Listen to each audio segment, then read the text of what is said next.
We were discussing in the broadest sense, the development, the emergence and the development of the polis, and specifically, I had been telling you about Hanson's theory about the development of the family farm and the individual who worked the family farm as a critical element in that story.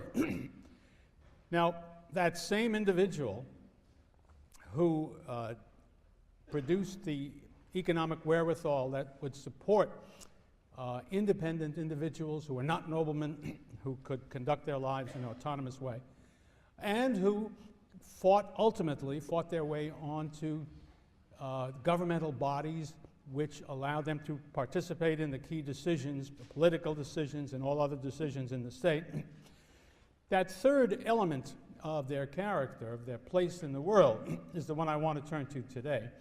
Their role as soldiers fighting for the common cause, and that common cause now being not an individual goal, not a family goal, but the goal of the entire civic community, which was coming into being, and I suppose would have had to come into being in order to have this role, fighting for one's polis.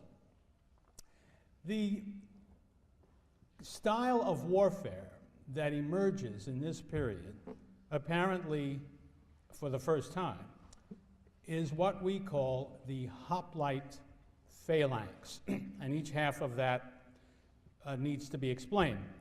Hoplite comes from the Greek word hoplites, and hoplites is built around the word hoplon, which is the name of a kind of a shield that the infantrymen, and we are talking about an infantry formation here, that the infantrymen wore, or carried, I should say. It was, you want to get out of your head the notion of a shield that's a little thing that you can move around with one hand like that, real easy. That's not what it was. It was a great round shield about 3 feet across, and it had a kind of, let me step out here so that I can show you. I'll be doing a lot of, you can hear me, can't you, back there? Is that all right? Imagine a round shield of the size I've talked about, and one of the things that's important, this end of the shield, the right end from my perspective, has a grip on it. But in the middle of the shield, there's also a kind of a loose piece of leather thong that you can put your arm through so that the shield is resting in part on that grip and on the grip that you hold at this end. You need to do that to be able to control a shield that's as big as that and as heavy as that, because it is made fundamentally of a heavy wood, typically covered by leather, sometimes with some bronze, a bronze sheet across the front of it as well. It is a very heavy thing, and it will weigh you down after a while. It's going to be really hard for you to maintain that grip on that thing all through the course of a whole battle. But that shield is the key, this hoplon, which gives the name to the word hoplite, or hoplites, which is hoplite. Phalanx means that these men, each man carrying his hoplon, are lined up, first of all, in a line, but that line is reproduced going back so that you end up with typically, a typical phalanx would have been 8 men deep, 8 rows deep, and that block of soldiers, however long it is called the phalanx, which is something like, it means something originally, something like a roller. It's because the phalanx would have looked, if you were up on a hill somewhere watching it go by, as though something was rolling across the plain as the men went forward, and looking pretty formidable, as that anything in its way would be mowed down in the normal course of events. So that's what we mean by the hoplite phalanx, a corps of heavily armed infantrymen in a solid block. Okay, when did this come into effect? Remember, I'm going to start out today's talk by giving you what has been the standard orthodox interpretation of how the hoplite phalanx worked, of which I think, again, Hansen has given us the clearest and most useful account. But as you know already from what you've read, this has come into great dispute in recent years, and I'll just say a little bit about the dispute before we get through today. But what I'm giving you is the old-fashioned traditional interpretation. By that view, the phalanx would have come into being somewhere between about 700 and 650 BC, which is to say after the earliest polis are in business. And according to this interpretation, you really have them growing up together. Nobody could be exactly sure about how this process worked. One of the big arguments that is part of this story is, did this development of a new way of fighting come about rather quickly over a matter of a few years, or did it stretch out over quite a long time? The most extreme critics of the traditional point of view would say over centuries, that you don't get the full-blown hoplite phalanx that I will be describing to you even until you get to the 5th century BC. But again, let's take it in the traditional way. So if you imagine this is growing up as the polis comes into being, let me describe what a hoplite was like, and then try to describe what the phalanx was like and how they operated and what are some of the consequences of their coming into being.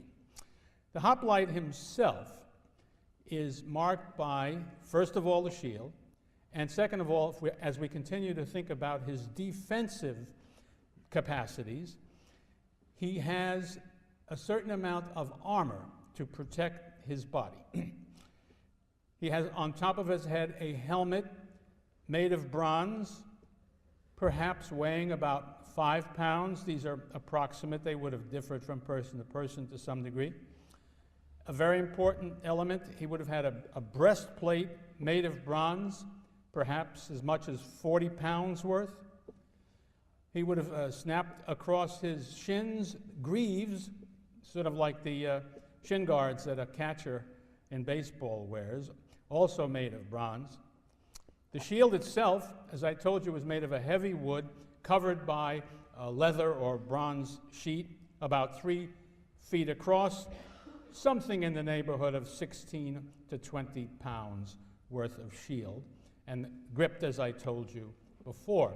So you want to think about this hoplite as when he has everything on and when his shield is in place.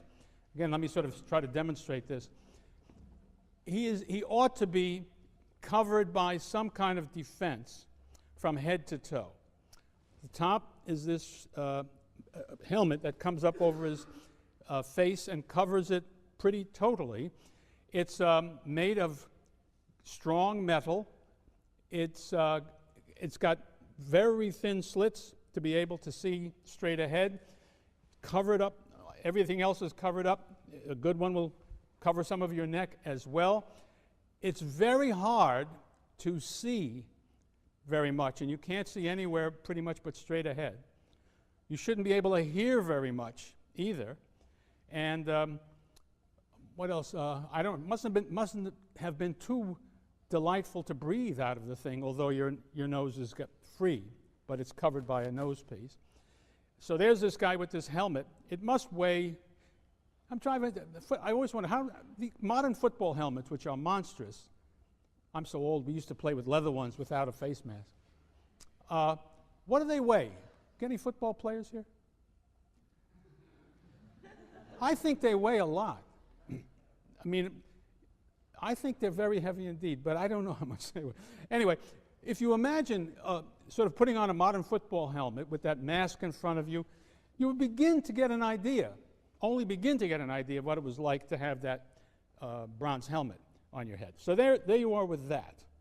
Then you remember, you got shin guards down to your feet. You have this breastplate.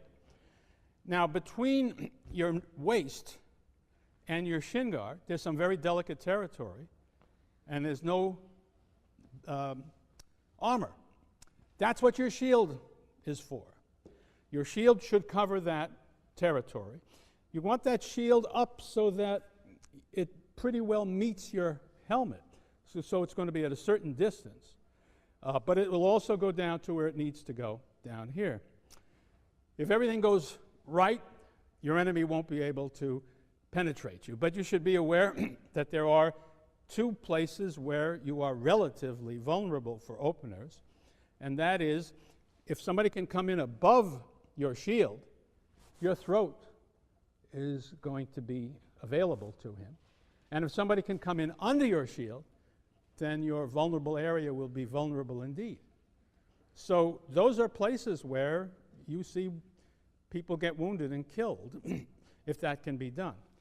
One other very important thing to understand this defensive problem, and this is one of the debatable issues between the old guard and the traditional interpretation. I'm still giving you the traditional view.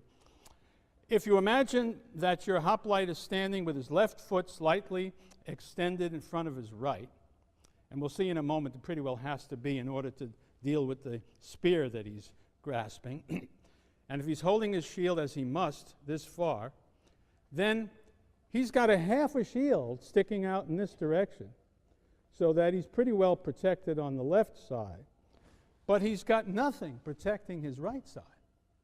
If somebody can come at him from this side, he is very vulnerable from there. Now that's a very important point, because why in the world would you give a shield of the kind I am describing for a man to defend himself if you imagine him standing by himself anywhere, if you imagine him any distance from the rest of the guys fighting alongside of him? This has been one of the major reasons for explaining the function of the phalanx as I will explain it to you. What are you going to do about the vulnerability on this side? Well, the answer is, in the traditional view, is that he was never meant to stand by himself. A hoplite only makes sense in a phalanx. And a phalanx understood in this way only makes sense if you imagine very close order. Basically, ideally, the right side of my shield is being met by the left side of the shield of the guy to my right, so that we make a solid block of soldiers able to defend ourselves imperfectly, but really essentially quite well. Obviously, some of us are going to get killed, some of us are going to go down, and we'll cope with that in just a few minutes. But if you think of us as a unit, we have a way of maintaining our security, our safety, so long as we remain in the proper formation that I have been describing. Let me talk about the offensive aspect of it. The idea of going into battle is not merely to avoid being killed. The purpose is to kill the other fellow. How do you do it? The hoplite has two weapons, of which the most important by far is a pike, I guess is what we would call it. It's a spear that you don't throw. It's a spear that you thrust. And it has, it's got a bronze point, which is the business end of the weapon. Its length might be anywhere from 6 to 8 feet in length. I said bronze, but actually it was the tip was usually iron, but it could be bronze as well. In addition, it had a butt made also of bronze, which could be a lethal weapon. If I strike you in a vulnerable place with a stick that has a bronze butt on it, it could well kill you. It would happen because the spear itself was made of wood, and that meant you can count on it often breaking in the midst of battle, in which case if you have one end of it or the other, you can still have a point that you can use to help yourself in the scrum that is a hoplite phalanx battle.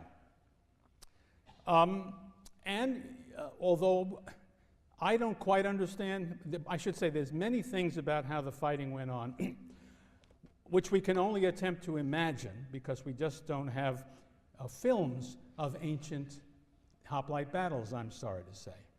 We have people inventing them, but even the ones that are invented aren't very helpful, because it's awfully hard to know how they did what they did.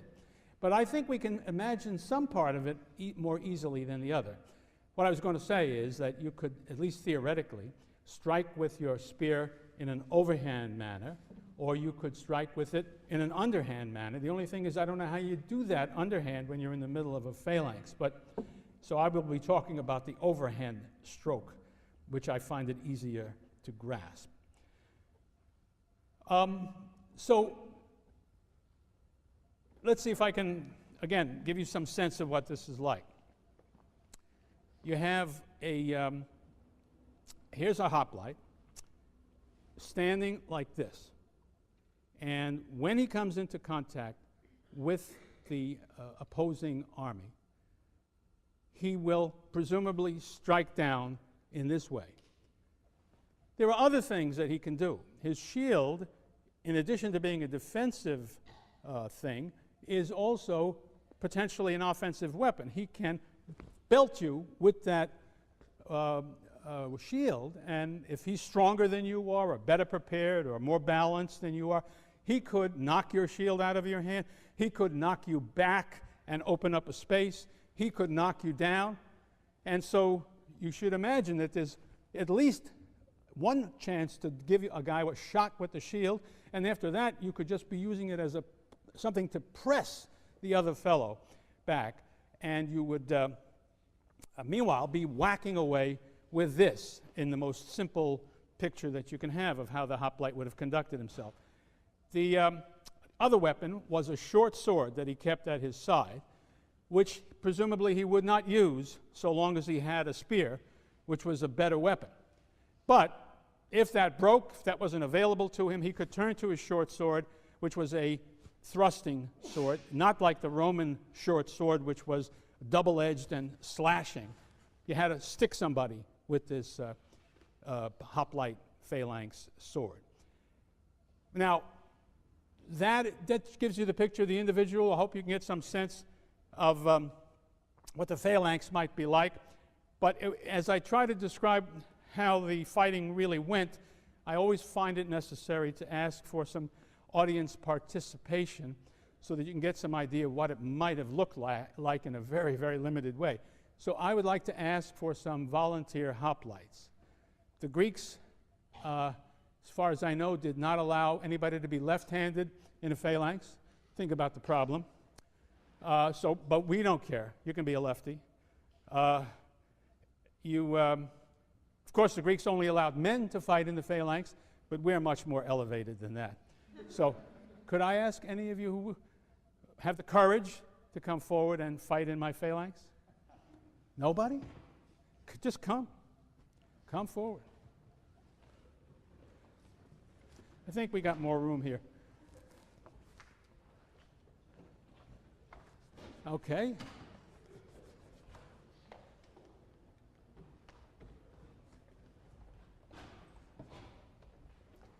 One, two, three, four, five, six, seven, eight. That'll do. All right. We have a couple more. Oh, good, good, fine. Why don't I have the shorter people come towards me, and the taller people go in the back? I think just making it easier for us. All right, just line up next to each other. I guess you'll do up here. Come on up. There you go. Now, right behind him, in perfect order, you guys. The biggest guy's in the back. Go ahead. Good, good. And make it a third row. There's enough for a third row. Are we all set? Back up. Make sure you're behind somebody, directly behind somebody. How many we got up front? 4? Have we got 4? So we'll have a 3 in the back. That'll be all right. But you get right behind that guy. You got to be lined up. All right. Now, get into your hoplite stance. Left foot forward. Okay.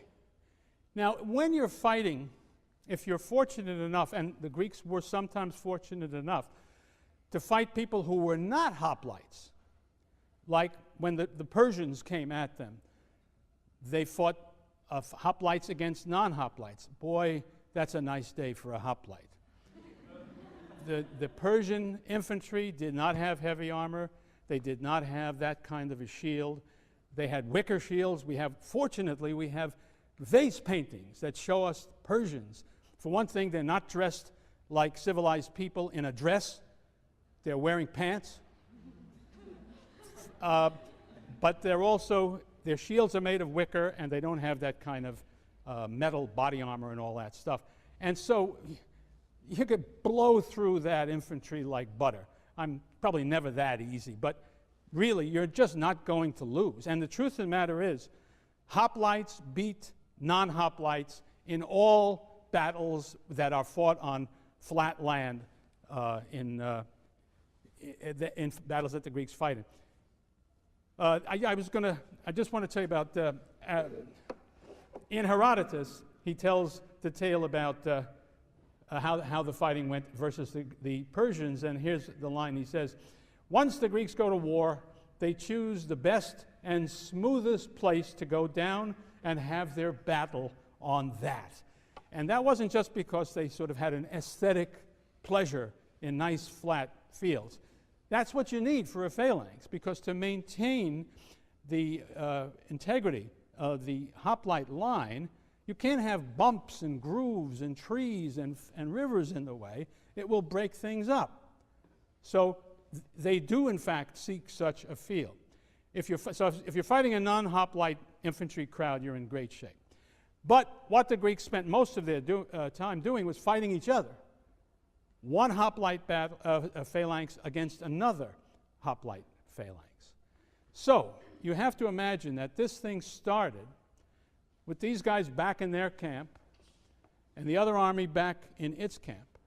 And they both have to agree that they want to have a battle, for a battle to take place. And they will have picked a place that is flat, where they can do what they're doing. Usually, the battle took place over some land that was being contested on a frontier, and they would go down to that area and pick a spot, and there they would go and fight with one another. So now the two armies are lined up. Here's an interesting question. How wide is the line going to be? Well, that's not an answer that is entirely at the disposal of the general, because he's got two considerations that he has to worry about. One is he can't afford to have his hoplite line outflanked, because if I can come around and take care of this guy from this side, he's engaged with the guy who's right opposite him, I can just kill him, no problem at all. So he has got to at least try to be equal with the guy who's furthest on this side, and same with the guy on the other side. So that means he's got to open it, he's got to make his line, unless he comes up with some clever trick, the same size as the other guy. Well, typically the two armies aren't identical in size. So if you're going to try to be the same breadth across the field, that's going to affect how deep you can be.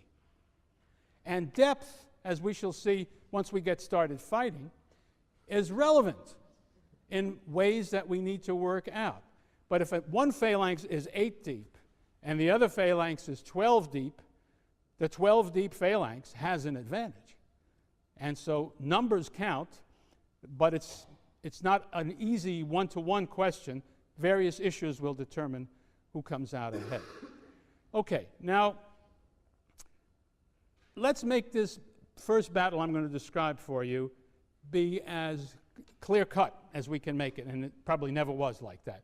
Let's imagine my army is the same size as theirs, precisely, so that the line is the same size on both sides. And therefore also the same depth. And so we'll just do this imaginary perfect battle.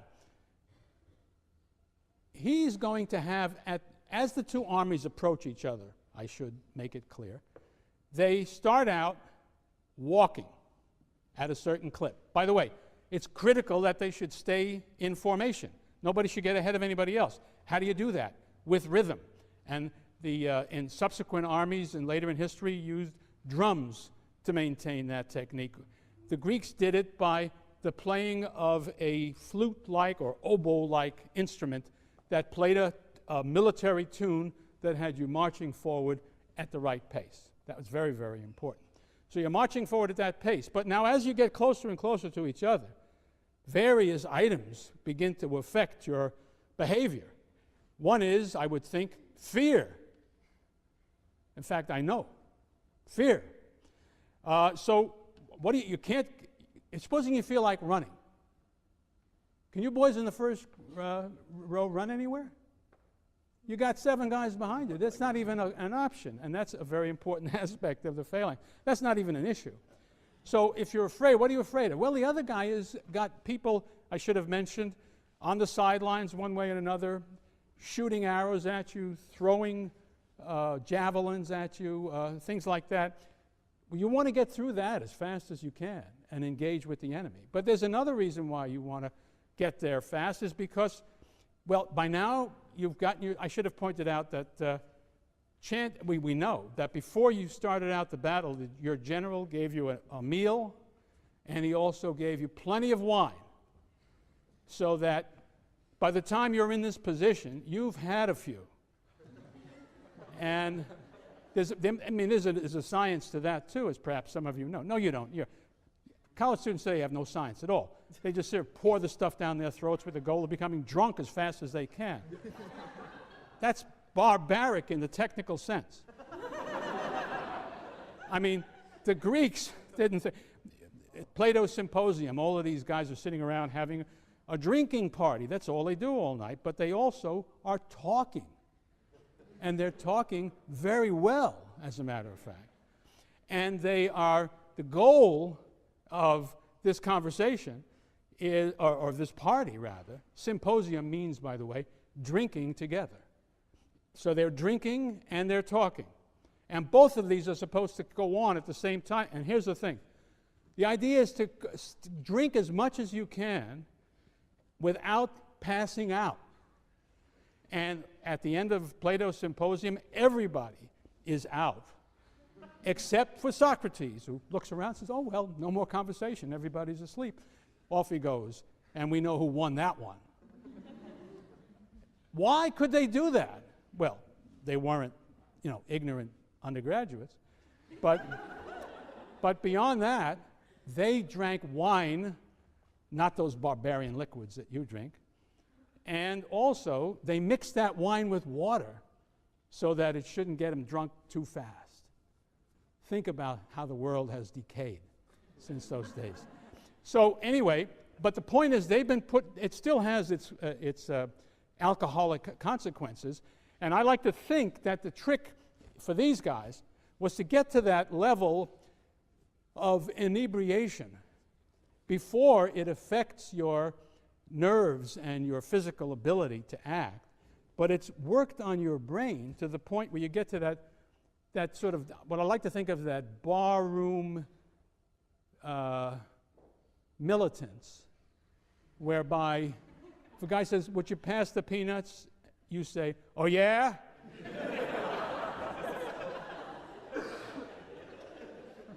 I like to think that's the ideal hoplite mode.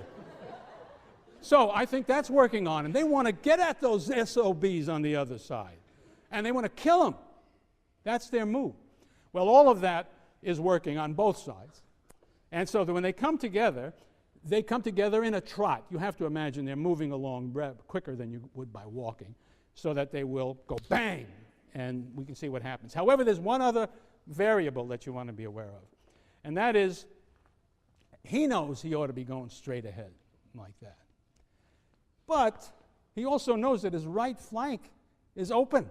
Where he would love to be fighting at the edge of the Grand Canyon. So he doesn't have to worry about his right flank. But he's out there in the middle of a field. Now he knows that first step ought to be like this, right? But he's only human. So the first step is like this. And so's the guy on the other end, on that side. So in fact, as Thucydides tells us beautifully in Book 5, when the two armies actually hit each other, they have already made a slight turn to the right. Everybody moves to the right. These guys move to the right, those guys move to the right, and they're smacking each other at something like that angle. Okay, so much for that. Now, here we go. I'm coming at this guy, and what I want to do, if I can, I want to kill him. If I can't, I want to knock him back. Because what I really need to do is to get him out of the way. Let me imagine I've been lucky enough to get you out of the way. You're fighting him. You can't even look at me. But I can do that.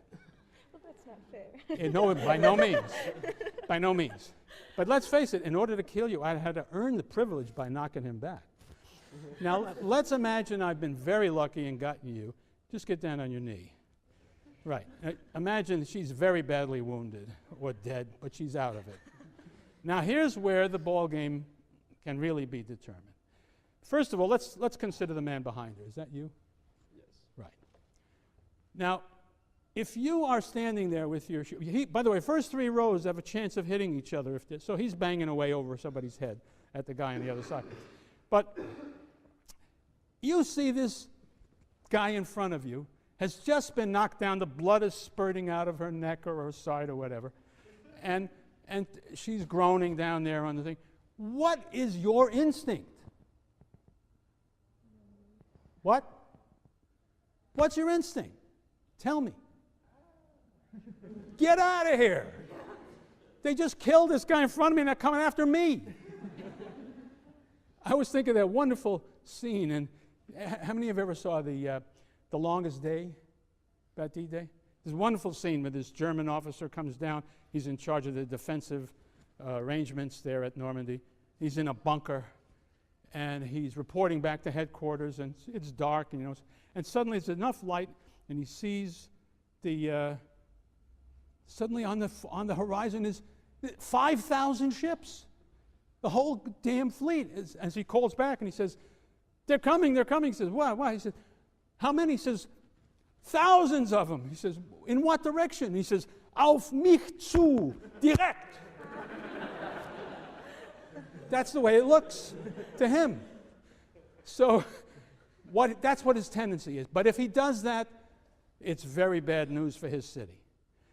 What he has been trained to do, what he knows he needs to do, is to fight forward and somehow step over her, step on her, do whatever he has to do to fill this hole.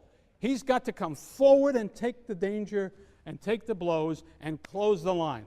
Because if not, now I am in the situation where my guy next to me, he's beating you up, but I can now get her.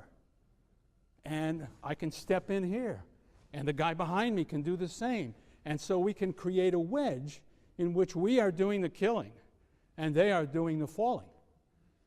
And if enough of that happens, after a while, some sense of what's happening up front quickly works its way to the back. And there can be a moment, there always is a moment in a hoplite battle, where the guys in the back say, uh-oh, we have lost this battle. And so the guys in the back turn and run, which is the only thing you can possibly do once you feel our phalanx is broken. We can't stand against them anymore. And when you start running, the only thing the guys who are left up front can do is run. Now, think of what it's like to run with this in your hand. Can you make much speed that way? No. And speed is what you want. And so the big issue is, this is what you must never do, but this is what you got to do if your phalanx is broken. You got to drop your shield and run. And then I'm on the winning side. What I want to do is kill as many of these guys as I can. However, there's this great question of how far do the Greeks pursue in a hoplite battle? And Thucydides has an interesting passage in there in which he says something that the Spartans win the Battle of Mantinea, and Thucydides says, but the Spartans did not pursue hotly. The Spartans never pursue their enemies very far. It's as though he's explaining, giving an answer to a question that somebody asked, why didn't the Spartans do better in that battle? To which there could be many answers at the Battle of Mantinea. But it seems there's a much easier answer. Basically, the Greeks couldn't pursue very hotly with infantry. They don't want to throw their shields away. They want to keep their shields. So guys with shields are chasing guys without shields. they're not going to chase them very far. Now, another issue that emerges in discussion of these kinds of battles is casualties. For a long, long time, the general wisdom was there were not heavy casualties in hoplite battles. People calculating on what I was just talking about. But then an old Yaley took this course when he was very young, later became an ancient Greek historian, took the wonderfully outlandish device of answering this question. He simply took all the battles in Greek history that we have a record of in which we know what the casualties were like and counted. And he concluded, anybody can check because there they are, that casualties could run as high as 15% at a hoplite battle. That's a high casualty rate. And many a military unit will break if they have that many casualties. And actually what he finds is the winning side would lose about 5%, and the losing side would lose maybe as much as 15%. And so you get some idea, but don't imagine that these were anything like bloodless or easy. They were bloody, although the actual amount would vary with the circumstances. Now, you know the battle is over in a variety of ways. One guy ran away. That's pretty good. But for the Greeks, it was very important that things should be really official. There were, and there's a lot of debate about what I'm going to say next, there were protocols of fighting that were followed. Some people want to have these be many and for them to be very binding. Others want them to be very few and not very binding. And that's an argument one can get into. But some things seem to be indisputable. For instance, if I say we won the battle, I can prove that to you most of the time. Why? Because I now occupy the land that we fought on. Therefore, I can do what they did. Take a stick, bang it into the ground, hang on that stick a captured helmet. By the way, please get it. Thank you. A captured helmet or a captured corselet, something that represents the military equipment that the losers had that left on the field. We hang it up. That is called a trophy. And the word trophy comes from the word that means to turn, trefo. And it means to, the reason that is, this is the place. You try to put it down at the place in the battlefield where the enemy turned and ran. And that, we own that property now. We own their equipment, and therefore we won the battle. Another tangible way of understanding who won the battle and who didn't is we winners, because we own the field, we can pick up the casualties, take care of those who can be saved, bury the ones who have been killed. We don't have to ask anybody's permission. Burial is very critical. If you remember from reading the Iliad and the Odyssey, it is absolutely critical in the Greek religion that people be properly buried. Because if they're not, their shade goes on forever in misery and pain. They cannot rest quietly in Hades unless their body has been properly buried. So you got to do it.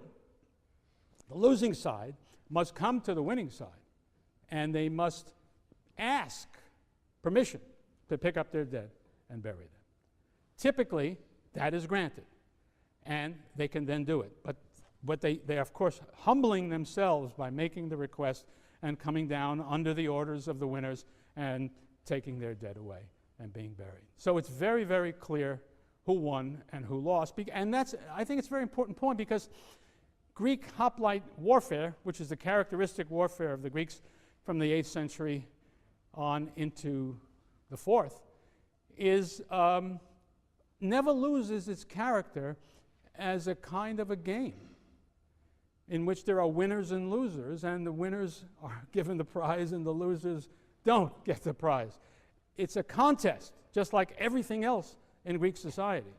And there's a tremendous amount of pride that goes into victory and a tremendous amount of shame that goes into defeat. But we said the same thing about the Homeric heroes, didn't we? And here's the difference. They're not fighting for themselves. They're not fighting for their families. And only to a limited extent are they fighting for their personal glory, their kleos. They are fighting for their city. And they will be honored by their city in victory, or even if they perform very heroically. And of course, what about if they were very shameful? What about if they run away? I think I want to save the illustration of that one until we talk about Sparta, where Tertius tells us very, very specifically how bad that is. It's bad.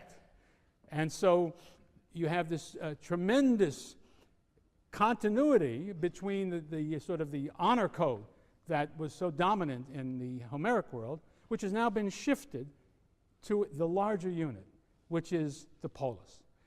And if you can see, all adult males fought. I should back up. That's not quite true. There's an important point I didn't make. Not everybody gets to fight in the hoplite phalanx. The town, the city, the polis does not provide the fighters with their defensive armor. They might give them their weapons, but not their defensive armor. You can't fight as a hoplite, in other words, unless you can afford to pay for your equipment. And that excludes a goodly number of citizens who are too poor to fight in the phalanx. This becomes a very, very large issue, because the notion that there should be a real connection between citizenship in the full sense and military performance is totally a Greek. I mean, the Greeks just totally accept that idea. Actually, later on at the end of the 4th century, when Aristotle is writing his Politics, he makes really a very clear connection as to the style of fighting and the kind of constitution that you have. He said very clearly, if you use cavalry as your major arm, your state will be an aristocracy. If you use hoplites, your state will be what he calls a politeia, a moderate regime. If you use a navy, your state will be a democracy in which the lower classes are dominant. So that there's this real connection, and that's the way they really thought about it. And so what we will see as the polis is invented, moving away from aristocratic rule in the pre-polis days or in the early polis days, you will see a middling group of citizens who are, according to this interpretation, Hanson's farmers who are also going to gain the political capacity to participate in the town councils, and who are the hoplites. But it will exclude the poor, who will not have political rights. And most Greek states, just as they never move beyond the hoplite style of fighting, never go beyond the oligarchical style of constitution, which gives only hoplites political rights in the state. Okay, stay there, because who knows? We might, the 20 million other things I might have said, but instead let me give you the opportunity to ask questions that you would like to raise, particularly if you want to ask about how they fought. As long as we have a phalanx here, we might as well use it if we need to. Are there any questions? Yeah? How would they practice? Because weren't they predominantly farmers? So. The answer is they damn near didn't. That is, you've got a very key point. There was very little military training. On the other hand, you don't need very much. Think about it. What are the skills? What are the technicalities? If I'm the general, right? And so I say, what do I say? Charge! Now we're engaging each other. What do I say? Fight harder, men! Now we're in trouble. And I say, don't run away! There are no techniques, there are no maneuvers, you can't do anything. And so they didn't practice very much, except one stunning exception, the Spartans. They were not farmers, as we shall see. And therefore, they spent their lives practicing warfare. It paid off they usually won. So the answer is basically that the ordinary Greeks did not engage in very much practice. Yes, ma'am? If they're all fighting in this hoplite style, how do all these great Greek military personas develop who are famed for being such wonderful individual soldiers if there's no real hand-to-hand, one-on-one? Well, there is nobody out there that you could see. Typically, we don't have guys like that. The guys who are famous are the generals, who get credit for putting together a nice formation when it's not the simple one I've just given you. I mean, just to be a little bit more plain about that, famous Battle of Marathon. I will tell you about it when we get there. But one of its features is that because the Greeks were numerically badly inferior to the Persians, they had this problem of covering the line, you know. So instead, they could have thinned out their entire phalanx, but that would have given the Persians a chance to break through anywhere and everywhere. And so what, who's my general? Miltiades did was to make his wings heavier, deeper, and very dangerously thin in the middle. It was a gamble.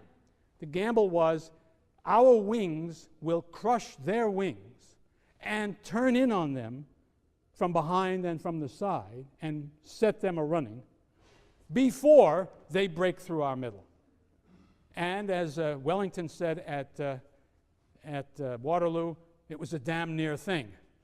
The Persians broke through the middle, but just before that, the Athenian wings crushed the Persian wings and set them running for their ships. So everybody says what a genius Miltiades was. Similarly, in naval battles, Themistocles at Salamis comes up with endless clever devices. So you see what I'm driving at. We know those guys. You never really hear of Joe Blow, who killed 34 guys in the phalanx. There must have been some guys like that, but you just don't hear about those fellows. Okay, any other questions? Yeah. When would they pull out their swords and start hacking? When they had no spear. So the spears in front of them, they would get broken? Yeah, they would. These spears must have broke like mad. And so the thing to do, unless you have something else to do with, you go for your. It's not like you go out and you start fighting with people. It's just you're behind your shield and you're hacking. Always. Oh, yes. Always. And you never, according to my understanding of this, you never want to be without your shield. That means you never want to be away from your phalanx. This is disputed. These are the grounds on which this new school, one of the ways in which they argue otherwise. I'll say a little bit about that when I get through with the phalanx. I just want to, yeah. What about projectiles? These guys don't have any projectiles. However, there are light armed troops made up of those too poor to be in the phalanx who do use projectiles. And the projectiles are arrows, javelins, or stones thrown by slings. The trouble with them is none of them has any range. Think about that for a moment. Oh, these are not, get out of your mind Henry V. Forget the Battle of Agincourt. Don't have, what are those men in Lincoln Green with their enormous longbows made out of good English composite, whatever, who can fire the thing thousands of yards and penetrate and kill the French nobility. How many of you have seen Henry V in the Laurence Olivier version, 1945? They got this miserable modern one with these sort of Vietnam-like conditions that they have out there. It's raining all through the goddamn Battle of Agincourt. Great battle. It's got to have sunshine, blue skies, terrific. Well, never mind. They had very poor bows and arrows. They didn't have the composite bow. Didn't have much power. Would have had a hard time getting through the shields, and it didn't have any distance. So, but they were worth something because they did this. Actually, those guys would be useful, not so much, hardly at all, during the scrum of the phalanxes. But should one side be retreating, that's where they do harm. Once you throw your shield away and you're running, anybody who's got a weapon can take you out. And that's when it would have happened. Yeah. So is it unlikely that someone like the fellow whose name began with M that we read about from one of the selections? Miltiades? No, Oh. the archer in the Iliad. Oh, in the Iliad. Well, Is it unlikely that people would actually have been able to do anything like that? yes, the Iliad has various people who are very good archers who could kill the other guy. I would say I'm sure there were bows and arrows at that time, but they did not yet have the kind of armor that they would have in this time. So they would have been more vulnerable, and you wouldn't have had to have such a powerful bow. Of course, Paris, isn't he the one who kills Achilles, right? But Achilles, of course, got him in the heel where he didn't have any armor. Anything else? Yeah. Yeah. Isn't it kind of like somewhat inefficient to like load it really deep? Because I assume like if the spear is only 6 feet long, like what are the people in the back going to be doing? Very good. Yes, and that's a big argument that nobody has a good answer for. The traditional answer is that these guys actually did press up against the rows in front of them, and that this provided a momentum that gave the front line an advantage in beating the enemy facing them. You can see all kinds of troubles. Why didn't the guys in the middle get crushed? I don't have any very good answers for that. And yet, it is one part of the traditional explanation is this, and it's a very important one and much debated, that at a critical time in the battle, one technique would be one side would give one great big shove. The word in Greek is othismos. And if that was successful, as it might be, it could knock down the lines of the front guys and get the other side running. And there's an ancient evidence, there's an ancient source for that says that's what happened. And that's one of the things that we have to deal with. The critics of this point of view would say that's impossible and inconceivable. Another possible explanation of the significance of depth is, remember our poor victim here.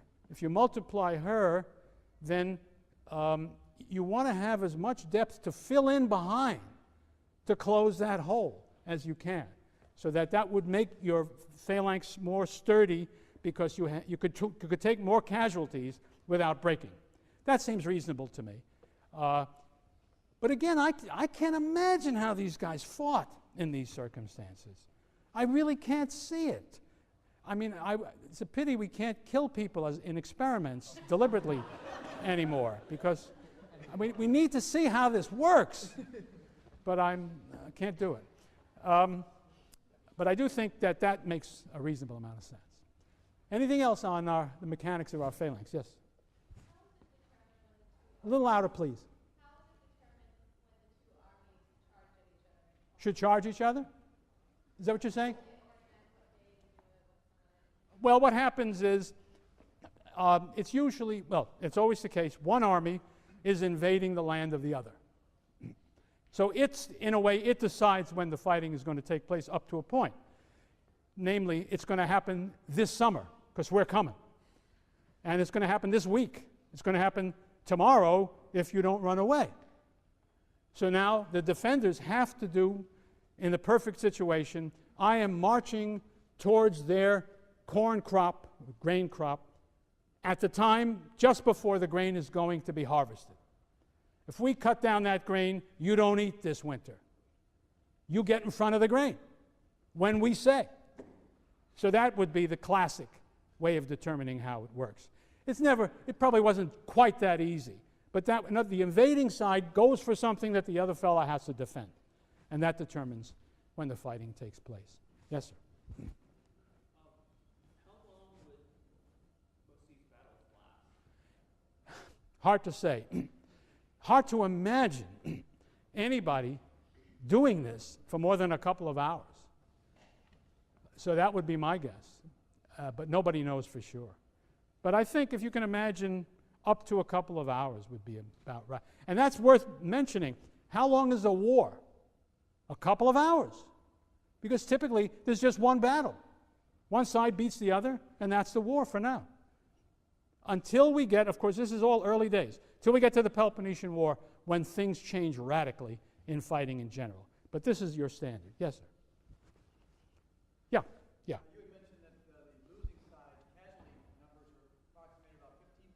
Yeah, it could be that bad.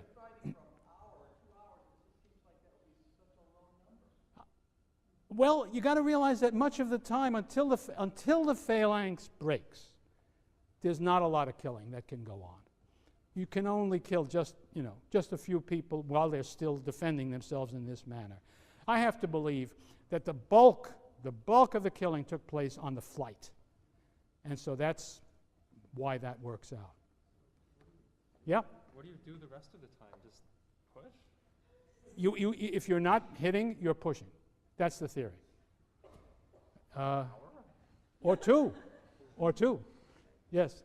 How do they decide who went in front and who went in the back? No, that's right. They would have decided on the basis of what was most effective, and you would not want old guys. By the way, how old are the people out there is a good question. Typically, the youngest guys are 20. Typically, the oldest guys are 45. But everybody was liable to military service in these states till they were about 60. So you can imagine in certain circumstances there would be guys that old back there. But fundamentally it's between 20 and 45. Okay, I would have thought that the front row would exclude the older people. You want tough guys up front. You don't want your front line being broken. So the guys up front the younger you are, chances are you're going to be more physically strong than older guys. Probably, though, you wouldn't want to have the very youngest guys up front, because another thing you want is experience. People who have seen this before, done it before, lived through it, and now you can count on them not to run away better than you can on a fresh recruit who's never done this before.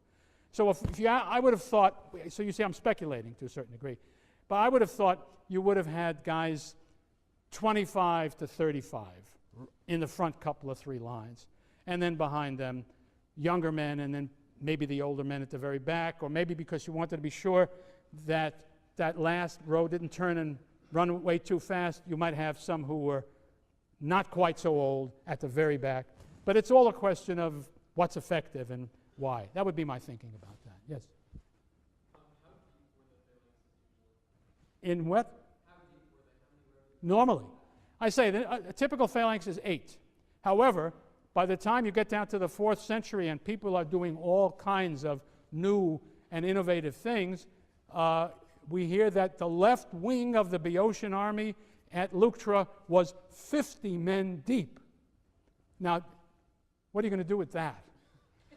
But it's clearly a fact. There were previous examples of people trying to have a deep wing that would do things. But if you take me back to my primitive phalanx here, about 600, 650, they're not doing that stuff yet. I would have guessed they were typically, but I think the depth would have been determined by how many soldiers you had available. You would have made your phalanx as deep as you could, and once you had the width established. Yeah. Yes, ma'am.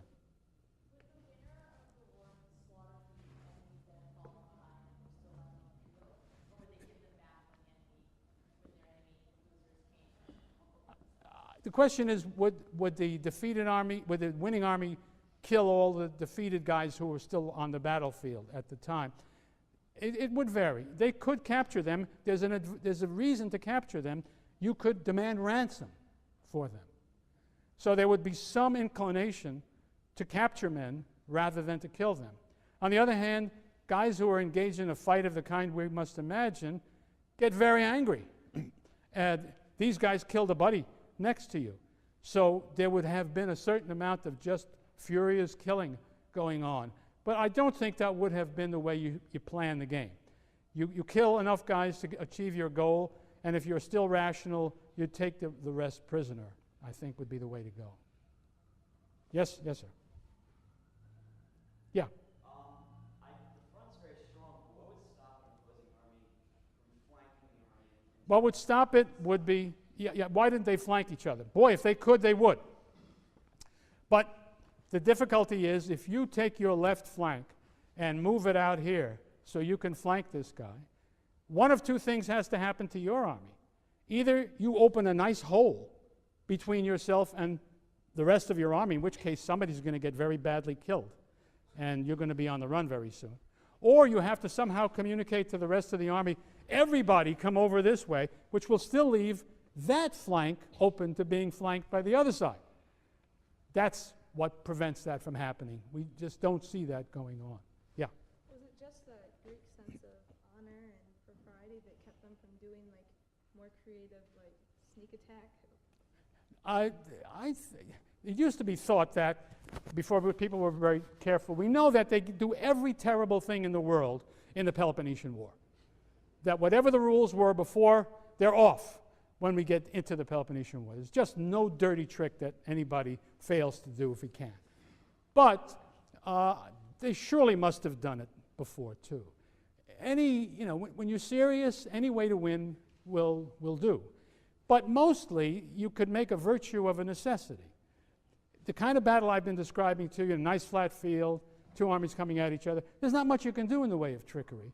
And so you can take a high tone and say, anybody who fights any other way is a no-good coward.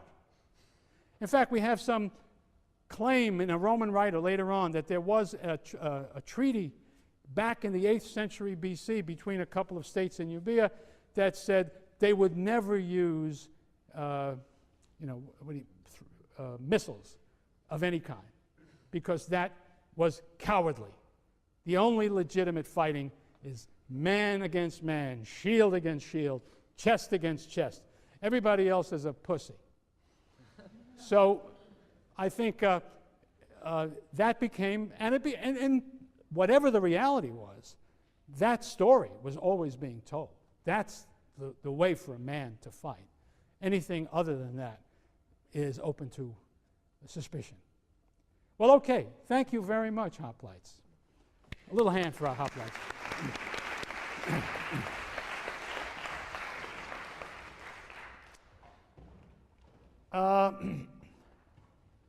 Just a few more little details. The situation begins that, remember, the two sides are opposite each other in the field, probably in the morning. Each side conducts sacrifices in which they ask the gods for assistance in the battle. Sometimes they hope that there'll be a favorable omen suggesting they're going to win. They have breakfast, they drink, and they advance typically to a battle song called the Paean, which we have, what they sang. I don't have the tune, but I have the words. Eleleleo, eleleleo. Does that sound like a good thing to march into battle? It sounds good to me. I like that. And then would come the battle. I talked to you about pursuit, the aftermath. Here's just one more thing you need to know about this phalanx mode of fighting. When the phalanx fought against any other infantry formation, the phalanx wins. Until, from the time we first hear of Greeks fighting non-Greeks, when the Greeks have the phalanx, I think I'm right in saying they never lose a battle. Finally, they do in the, I think it's the 2nd century BC, when King Philip of Macedon has his phalanx fighting against the Roman legion, and the legion wins. But believe me, it was no easy thing for the legion to win even in that battle. There's nothing automatic about that. And so great was the military success of the phalanx that the king of Persia, who was always getting into wars and hiring troops, whenever the kings could, they hired Greek hoplites to fight for them.